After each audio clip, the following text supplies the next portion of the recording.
Bonjour à tous et bienvenue sur le podcast de « Et si on allait au théâtre ce soir ?»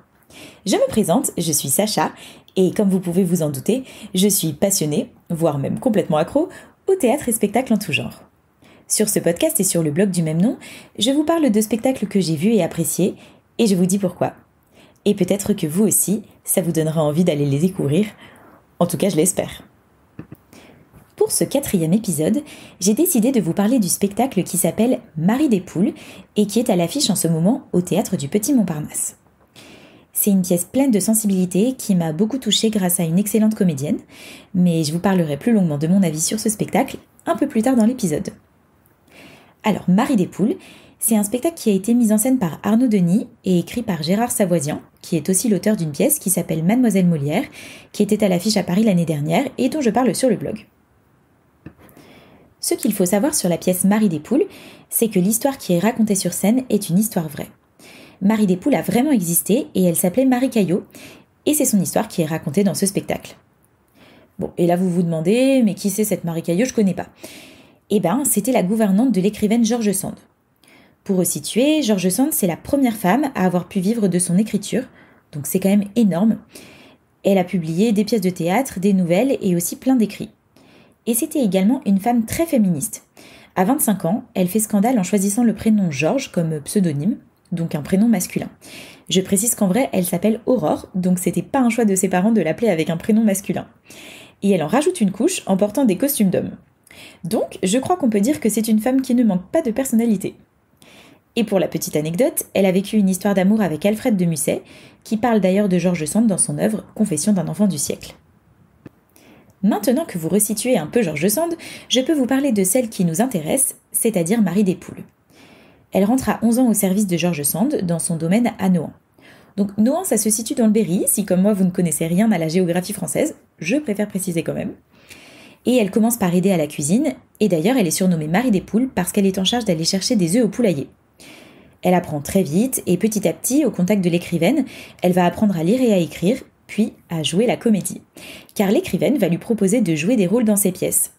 Donc la journée, Marie travaille en cuisine, et le soir elle joue au théâtre, ce qui n'est pas forcément très commun pour une gouvernante.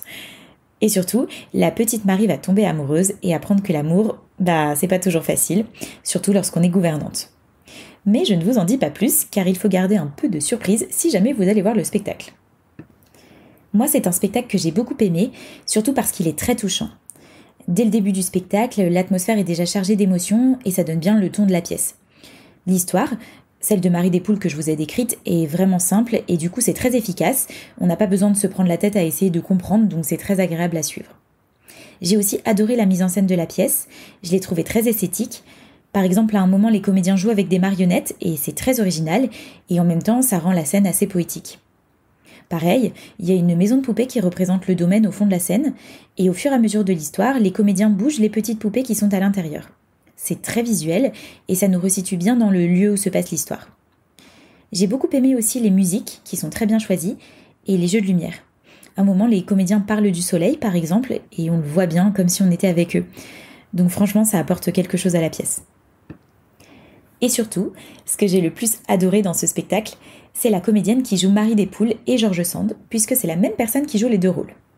Elle est vraiment ultra touchante et bluffante quand elle passe d'un personnage à un autre, parce que ce sont deux femmes qui sont très très différentes. D'un côté, on a Marie des Poules, qui est pleine d'émotions, et de l'autre, on a George Sand, qui est cinglante et très dure. Bon, il faut dire aussi qu'ils n'ont pas choisi n'importe qui pour le rôle, puisque la comédienne s'appelle Béatrice Agénin et a été sociétaire de la Comédie Française entre 1979 et 1984.